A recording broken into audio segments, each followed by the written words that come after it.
ராஜகுமாரி ma'am, Kausalya ma'am, அப்புறம் இங்கிலீஷ்க்கு Prema ma'am, சைக்காலஜிக்கு எடுத்திருக்காங்க. Plus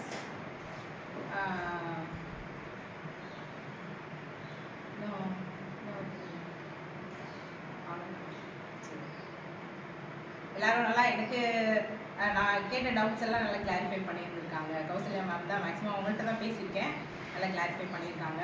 நல்லபடியாக எக்ஸாம் எழுதினேன், அதோட ரிசல்ட் எனக்கு கிடச்சிருச்சு. சார் காசிமாயன் சாருக்கு ரொம்ப நன்றி சொல்ல விரும்புகிறேன் இந்த இதில். எல்லாருக்கும் நன்றி. வேறு என்ன சொல்கிறது என்ன இல்லை 2 hours கிளாஸ் அட்டன் பண்ணுறது ப்ளஸ் மார்னிங் டைமில் பசங்க 2 பசங்க இருக்காங்க, ஸ்கூலுக்கு அனுப்பிச்சிட்டு 2வது பையன் இப்போ தான் 3 years ஆகுது, அவங்கெல்லாம் தூங்க வச்சுட்டு அதுக்கப்புறமா படிப்பேன். நேரம்னா அதான் அந்த டைம் கிடைக்கிற டைம் மட்டும்தான்.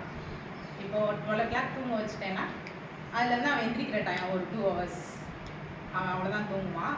அதுக்கப்புறம் பெரிய பையன் ஸ்கூல் போயிட்டு வந்துடுவான், 4 o'clock வந்துடுவான். அதுக்கப்புறம் 2 hours கிளாஸு இந்த மாதிரி தான் பண்ணுறோம். அதை போக 4 o'clock மார்னிங் டெஸ்ட்டு இருக்கும் பார்த்தீங்களா, அப்போ எக்ஸ்ட்ரா டைம் வந்து நைட்டு கொஞ்சம் எக்ஸ்ட்ரா டைம் எடுத்து படிக்கிற மாதிரி இருக்கும். அப் டு 12 o'clock வரைக்குமே மேக்ஸிமம் படிச்சுட்டு தான் இருந்தேன். மார்னிங் 4 o'clock எழுந்திரிச்சு டெஸ்ட்டு அட்டன் பண்ணுவோம்.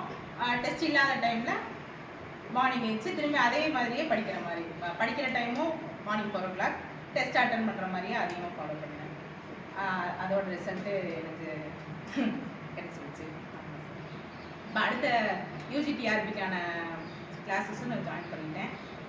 அதுக்கும் கிளாஸஸ் போயிட்டு சாரோட ரெஃபரன்ஸ் மூலயமா இன்னொரு இன்ஸ்டியூட்டில் ஜாயின் பண்ணி இப்போ போயிட்டுருக்கு, கிளாஸஸ் போயிட்டுருக்கு. அதையும் நல்லபடியாக பண்ணி சக்ஸஸ் பண்ணி வேணும் அப்படின்னு கேட்குறேன் சார். நன்றி சார்.